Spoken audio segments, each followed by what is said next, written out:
po kami ngayon sa Bagak. 3 hours ang biyahe.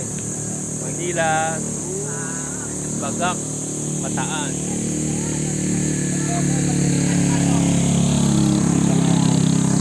Mamaya po, akit kami ng bundok.